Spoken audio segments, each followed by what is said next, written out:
Hi, I'm Mindy Ingram. I work at Greenleaf Family Center, which is a nonprofit agency in Akron, Ohio. We provide a variety of services to our community, but we work in the behavioral health department, which we'll tell you a little bit about. Hi, my name is Melissa Marshall Allen. I'm a therapist here at Greenleaf Family Center as well. I am a social worker, LASWS, and I was just going to tell you a little bit about the kind of clients we see here and the services we offer. We offer a wide variety of services at Greenleaf. We have individual, group, couples, we have IOP for AOD, and we serve a wide variety of clients, all walks of life, all professions, all socioeconomic status, and any diagnosis or issue you might think of. We serve ages around 7 to 99. And now we're going to tell you a little bit about some of our clients and how we've used CBT to enhance our skills. So I have two clients that came to mind particularly that I wanted to talk a little bit about. Both of them are a little bit lower functioning, and I think it's good to show like how CBT has been helpful for you. It doesn't matter kind of how high functioning you are. So the first one, what we really focused on was just identifying that there were these faulty thoughts that she was having. And I think that this really helped her kind of have a sense of like, I have a control of something in my life. I'm able to at least identify that maybe my thoughts aren't always accurate. And once I do that, I can maybe challenge them a little bit. But in the beginning, when I was working with her with CBT, every session we just bring out this list of faulty thoughts. And now it's to the point where, she'll be telling me something that happens and I will just say, what are you doing? And she'll be able to say, oh, I'm fortune telling. So I think it's just been helpful for her to be able to identify that everything that she's thinking isn't always true. The second person that I wanted to talk a little bit about is somebody who has is lower functioning, even I can't developmentally disabled. He lives with a caretaker, has had like lower mood recently and depressed, and his doctor has prescribed him medication and just no motivation. So we've been really focusing on behavior activation and specific, like, how many times a week do you want to walk? What could get in the way?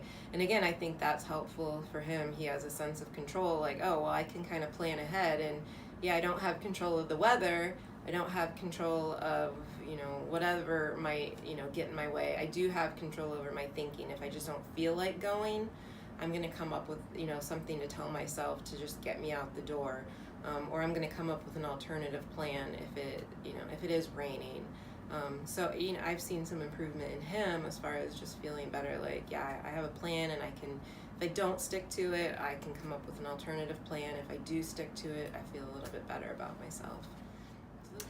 Now I'm going to tell you a little bit about a couple of my clients I've been using some CBT skills with that has really enhanced their outcomes and improved their coping.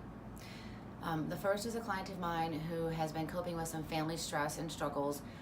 Her daughter recently left the house very without any planning, and is now living with a guy that client is not happy with just because of his background, and she's worried about her daughter, and they stayed away. And in working with her, we started identifying some of her cognitive distortions that she was using when thinking about her daughter. She would use the jumping to conclusions a lot. See her daughter's behavior when her daughter didn't call her back. He must be preventing her from using the phone. He must be taking the phone and not letting her have it. Or when she would text back instead of calling, it's not my daughter texting, it's him texting in her place, and a lot of jumping to conclusion and negative thinking that was increasing her anxiety and increasing her stress over the situation. So it helped her identify the jumping to conclusions thought processes, so she could eliminate thinking down that road. And then we reframed her negative thought about her daughter's behavior into a catchphrase that she could use whenever she started feeling her anxiety increase. And that catchphrase was, she's just going through life college. Because in my client's mind, you go off to college and you make some mistakes, you fall a couple of times, you get back up, and it's that process that makes you a stronger person in life. And so getting into her mind that this was just her daughter's life college really helped her. She came back the next week and she said, I used it all the time.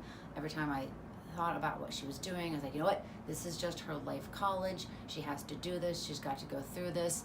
And what she said, it really helped me stay calm and stay positive. And then respond in a positive way when her daughter did text her, instead of getting more anxious. She's like, oh, you know, she replied in a positive way and was able to keep the communication open with her daughter. That helps enhance that communication relationship. Another client I am using more behavioral activation with, she is lower functioning. She's in a group home, and in the past in the group home she was able to take trips and go places. Her care provider would take them out.